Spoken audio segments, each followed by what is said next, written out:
அனைவருக்கும் வணக்கம். நம்ம இன்னைக்கு தினமணி செய்தித்தாளில் என்ன செய்திகள் இருக்குது அப்படிங்கிறத பார்ப்போம். ஸோ முதல்ல பார்த்தோம் அப்படின்னா, மத்திய அமைச்சரவையில் ஒரு முக்கியமான முடிவுகள், பயிர் காப்பீட்டு திட்டங்கள் நீட்டிப்பு அப்படின்னு சொல்லி கொடுத்துருக்காங்க. என்னென்ன திட்டங்கள் அப்படின்னு பார்த்தோம்னா, பிரதமரின் ஃபசல் பீமா யோஜனா மற்றும் மறுசீரமைக்கப்பட்ட வானிலை அடிப்படையிலான பயிர் காப்பீடு திட்டம். இந்த இரண்டு திட்டங்களும் பார்த்தோம்னா 2025-26 ஆண்டு வரைக்கும் நீட்டிக்கப்பட்டிருக்கு அப்படின்னு சொல்லி மத்திய அமைச்சரவை நமக்கு சொல்லியிருக்காங்க. ஸோ பயிர் காப்பீட்டு திட்டங்கள் மக்கள் மத்தியில் நல்ல வரவேற்பை பெற்று இருக்கு. அதனால இந்த திட்டங்களை நாங்கள் நீட்டிக்கிறோம் அப்படிங்கிறத சொல்லியிருக்காங்க. ஸோ பிரதான் மந்திரி ஃபாசல் பீமா யோஜனா அண்ட் மறுசீரமைக்கப்பட்ட வானிலை அடிப்படையிலான பயிர் காப்பீட்டு திட்டம், இந்த இரண்டு திட்டங்களுமே நீட்டிக்கப்பட்டிருக்கு. சரிங்களா?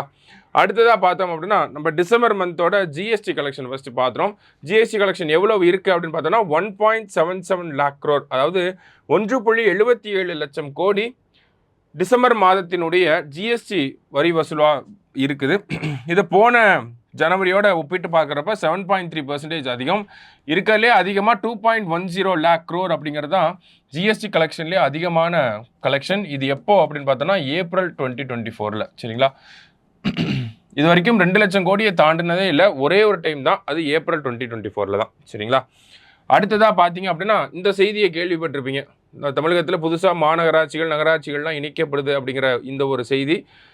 என்ன செய்தி அப்படின்னு பார்த்தோம்னா, நமக்கு 16 மாநகராட்சிகளுடன் 158 நகர ஊரக பகுதிகள் இணைப்பு அப்படின்னு சொல்லி கொடுத்துருக்காங்க.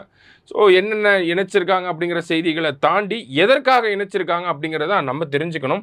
எதற்காக இணைச்சிருக்காங்க அப்படின்னு பார்த்தோன்னா, தமிழகத்தில் இந்த நகரமயமாக்கல் அப்படிங்கிறது 2011 மக்கள் தொகை கணக்கெடுப்பின்படி பார்க்குறப்ப 48.4% இருக்குது. ஓகேங்களா? ஸோ 2011 ஏறக்குறைய 50% நெருங்கின நம்மளுடைய நகரமயமாக்கல் அப்படிங்கிறது இப்போ 60% கிட்ட நகர்ந்திருக்கலாம் அப்படிங்கிறது தான் எதிர்பார்க்கப்படக்கூடிய ஒரு எண்ணிக்கை. அது மக்கள் தொகை கணக்கெடுப்பு எடுத்தால் தான் நமக்கு சரியான புள்ளி விவரம் அப்படிங்கிறது தெரியும். இருந்தாலும் நகரமயமாக்கல் அப்படிங்கிறது தமிழகத்தில் அதிகமாயிருச்சு அப்படிங்கிறத நம்மளால மறுக்க முடியாது. இந்த நகரமயமாக்கல் அதிகமானனால என்ன ஆகுது அப்படின்னா, நகராட்சிகள் மாநகராட்சிகளின் தேவை அப்படிங்கிறதும் அதிகமாயிட்டே வருது. அதனால தான் என்ன பண்ணியிருக்காங்க அப்படின்னா, நிறைய பகுதிகளை நகராட்சிகளோட மாநகராட்சிகளோட இணைத்து இருக்காங்க. ஏன் அப்படின்னு பார்த்தோம்னா, நமக்கு மாநகராட்சிகளுக்குள்ள வேலை செய்யக்கூடிய மக்கள் எல்லாருமே எங்கே தங்கி இருக்காங்க அப்படின்னு பார்த்தோம்னா, அந்த மாநகராட்சியோட வெளிப்புறங்களில் தான் வீடுகள் வாங்கி தங்கி இருக்காங்க. வாடகை வீடுகளில் இருக்கிறாங்க. அதே மாதிரி இந்த மாநகராட்சியோட வெளிப்பகுதியில் இருக்கக்கூடிய ஊராட்சிகள் பேரூராட்சிகள்லாம் பார்த்தோம்னா, இந்த மாதிரி நகரமயமாக்கலின் தாக்கத்தினால என்ன ஆகுதுன்னா, அதிக வருவாயை பெற ஆரம்பிச்சிருக்காங்க. அப்போ அதிக மக்களும் அங்கே தங்க ஆரம்பிக்கிறாங்க. அப்போ அவங்களுக்கு தேவையான அந்த மாநகராட்சிக்கு நிகரான ஒரு உள்கட்டமைப்பு வசதிகளை நம்ம பேரூராட்சிகளையும் ஊராட்சிகளையும் பண்ணி கொடுக்கணும். அப்படின்னா அந்த பகுதிகளை மாநகராட்சிகளோட இணைக்கிறது மூலமா அதை ஈஸியாக எளிதாக பண்ண முடியும் அப்படிங்கிற ஒரு காரணத்தினால தான் தமிழக அரசாங்கம் இந்த மாதிரியான விஷயங்களை முன்னெடுத்து பண்ணிக்கிட்டு இருக்காங்க. சரியா? ஸோ அதை தான் ஒரு காரணமாகவும் நமக்கு இங்கே கொடுத்துருக்குறாங்க. சரியா? அடுத்ததாக பார்த்தோம் அப்படின்னா, நிறைய செய்திகள் இருந்துச்சு இன்னைக்கு. அதில் திருக்குறளை பார்த்துறோம். திருக்குறளில் என்ன சொல்லியிருக்காங்க அப்படின்னா, தூங்குக தூங்கிச் செயற்பாழ தூங்கற்க தூங்காது செய்யும் வினை அப்படின்னு சொல்லியிருக்காங்க. காலந்தாழ்த்தி செய்யத்தக்கவற்றை காலந்தாழ்ந்தே செய்ய வேண்டும். காலந்தாழ்ந்தாமல் விரைந்து செய்ய வேண்டிய செயல்களை செய்ய காலந்தாழ்த்தக்கூடாது. அது எதெல்லாம் ஃபாஸ்ட்டாக பண்ணுமோ அதை ஃபாஸ்ட்டாக பண்ணி முடிக்கணும். எதெல்லாம் டிலேடாக பண்ணுமோ அதை டிலே பண்ணி தான் முடிக்கணும் அப்படின்னு சொல்லியிருக்கிறார். திருக்குறளின் 672 அதிகாரம் வினை செயல் வகை. சரிங்களா? அடுத்ததாக பார்த்தோம் அப்படின்னா, தமிழகத்தில் 2024 ஆண்டில் 268 பேரின் உடல் உறுப்புகள் தானம் அப்படின்னு சொல்லி கொடுத்துருக்குறாங்க. அதாவது தமிழகத்தில் எப்பயுமே பார்த்தோம்னா இந்த ஆர்கன் டிரான்ஸ்பிளான்டேஷன் அப்படிங்கிறது மற்ற மாநிலங்களோட ஒப்பிடுகையில் தமிழகத்தில் எப்பயுமே முன்னோடி மாநிலமாக தான் இருந்துட்டு வருது. அந்த வகையில் பார்த்தோம்னா 2024 ஆண்டு மட்டுமே 268 பேர் அவங்களுடைய உடல் உறுப்புகளை தானம் செஞ்சுருக்காங்க. இதனால் 1500க்கும் மேற்பட்டவர்களுக்கு மறுவாழ்வு அளிக்கப்பட்டிருக்கு. சரிங்களா? இந்த ஒரு எண்ணிக்கை அப்படிங்கிறது கணிசமான உயர்வு அப்படிங்கிறத நமக்கு இந்த செய்தியில் கொடுத்துருப்பாங்க.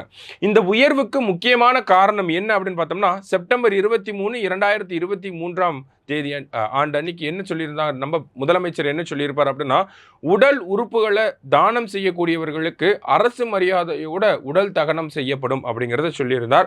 இந்த அறிவிப்புக்கு பிறகுதான் நிறைய மக்கள் இதை பற்றின ஒரு விழிப்புணர்வு ஏற்பட்டு நிறைய மக்கள் வாலண்டியர் பண்ணியிருக்காங்க. நிறைய மக்கள் முன்னெடுத்து வந்திருக்கிறாங்க இந்த மாதிரி ஆர்கன் டொனேஷன்லாம் பண்ணணும் அப்படிங்கிறதுக்கு. ஸோ அதனுடைய ஒரு விளைவாக தான் இப்போ 268 பேர் வந்து உடல் உறுப்புகளை சென்ற ஆண்டு மட்டும் தானம் செஞ்சுருக்காங்க அப்படிங்கிற ஒரு செய்தியை கொடுத்துருக்குறாங்க. சரியா? அடுத்ததாக பார்த்தோம் அப்படின்னா நமக்கு பாதுகாப்புத்துறை சார்ந்து ஒரு சின்ன செய்தி தான், என்னன்றது தெரிஞ்சுப்போம். பாதுகாப்புத்துறை சீர்திருத்த ஆண்டாக 2025 அறிவிப்பு அப்படின்னு சொல்லி கொடுத்துருக்காங்க. அதாவது பாதுகாப்புத்துறையில் நிறைய முன்னெடுப்புகள் அப்படிங்கிறது பண்ணப்பட்டுட்டு வருது. ஓகேங்களா? ஐடெக்ஸ் அப்படிங்கிற விஷயம், அதித்தி இந்த மாதிரி நிறைய திட்டங்களை வந்து பண்ணிட்டு இருக்காங்க. டிஃபென்ஸ் டெக்னாலஜிஸில் இந்த ப்ரைவேட் ஸ்டார்ட் அப்ஸ் வந்து உள்ளே கொண்டு வராங்க. டிஃபென்ஸ் டெக்னாலஜிஸில் தேவைப்படக்கூடிய ப்ராப்ளம்ஸ், அந்த ப்ராப்ளம்ஸ் ஐடென்டிஃபை பண்ணி அதை சேலஞ்சஸ் மூலயமா ஸ்டார்ட் அப்ஸ்க்கு கொடுத்து அந்த ஸ்டார்ட் அப்ஸ்லாம் வந்து என்ன பண்ணுறாங்க, இந்த டிஃபென்ஸ்க்கு இருக்கக்கூடிய ப்ராப்ளம்ஸை ஒரு சொல்யூஷனாக ஒரு ப்ராடக்டாக வந்து கொடுக்குறாங்க. இந்த மாதிரி நிறைய சேலஞ்சஸ் மாதிரியான காம்படிஷன் மாதிரியான திட்டங்கள்லாம் பாதுகாப்புத்துறை அமைச்சகத்துக்கு கீழே நிறைய விஷயங்கள் போய்கிட்டு இருக்கு. சரிங்களா?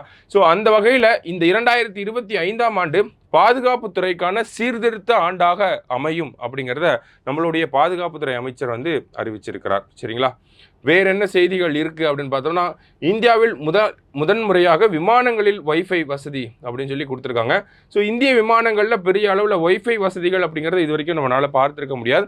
ஸோ ஏர் இந்தியா நிறுவனம் தான் என்ன பண்ணியிருக்காங்க அப்படின்னா இந்த வைஃபை அப்படிங்கிற வசதியை கொண்டு வந்திருக்காங்க. இதன் மூலயமா இந்தியாவுக்குள் விமானங்களின் இணைய சேவையை வழங்கும் முதல் விமான நிறுவனம் என்ற பெருமையை ஏர் இந்தியா பெற்றுள்ளது அப்படின்னு சொல்லி கொடுத்துருக்காங்க. ஸோ இது 10,000 அடிக்கு மேலே போனாலுமே நம்மளுடைய லேப்டாப்ஸ், மொபைல் ஃபோன்ஸில் வந்து இந்த வைஃபையை கனெக்ட் பண்ணி யூஸ் பண்ண முடியும் அப்படிங்கிறது தான் இதனுடைய சிறப்பம்சம். ஸோ அதை ஏர் இந்தியா முதல் முறையாக இந்தியாவில் கொண்டு வந்திருக்காங்க அப்படிங்கிறது இன்னொரு சிறப்பம்சம். சரிங்களா?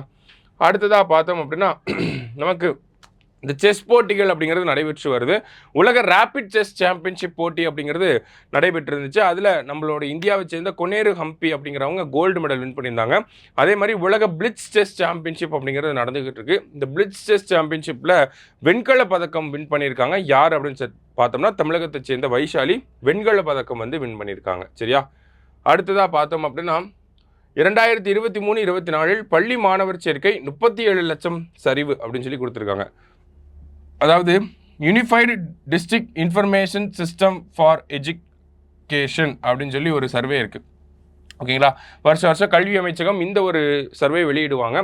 இதில் பார்த்தோம்னா கடந்த 2-3 ஆண்டுகளாக இந்த சர்வேவை பொறுத்த வரைக்கும் பார்க்குறப்ப மாணவர் சேர்க்கை அப்படிங்கிறது 26 கோடியாக இருந்துச்சு ஏறக்குறைய. சரிங்களா? ஆனால் இப்போ பார்த்தோம் அப்படின்னா இது 24 கோடியாக கம்மியாயிருக்கு. எதனால கம்மியாயிருக்கு அப்படிங்கிற காரணத்தை இவங்க பெருசாக கொடுக்கல. ஆனால் மாணவர் சேர்க்கை அப்படிங்கிறது 37 லட்சம் வந்து சரிவடைஞ்சிருக்கு அப்படிங்கிற ஒரு செய்தியை தான் இந்த இடத்துல கொடுத்துருக்காங்க. இதை பற்றின விரிவாக்கம் நமக்கு பின்னர் தான் வரும். சரிங்களா? ஸோ 37 லட்சமாக மாணவர் சேர்க்கை அப்படிங்கிறது அந்த என்ரோல்மெண்ட் ரேட் அப்படிங்கிறது நமக்கு கம்மியாயிருக்கு. சரிங்களா? ஸோ இறுதியாக பார்க்குறப்ப தமிழகத்தில் ஸ்க்ரப்டைபஸ் பாக்டீரியா தொற்று அதிகரிப்பு அப்படின்னு சொல்லி கொடுத்துருக்காங்க. இந்த ஸ்க்ரப்டைபஸ் அப்படிங்கிற இந்த பாக்டீரியா தொற்று அதிகரிச்சுட்டே வருது அப்படின்னு சொல்லி நம்மளுடைய சுகாதாரத்துறை ஒரு சுற்றறிக்கையை வெளியிட்டிருந்தாங்க. அதில் என்ன சொல்லியிருக்காங்க அப்படின்னு பார்த்தோம்னா, ஸ்க்ரப்டைபஸ் என்பது ஒரு வகையான பாக்டீரியா தொற்று. ரிக்டீசியா எனப்படும் பாக்டீரியா பாதித்த ஒட்டுண்ணிகள் பூச்சிகளால் அந்த பூச்சிகள் வந்து மனிதர்களை கடிக்கிறப்ப என்ன ஆகுது அப்படின்னா இந்த பாக்டீரியா தொற்று ஏற்படுது.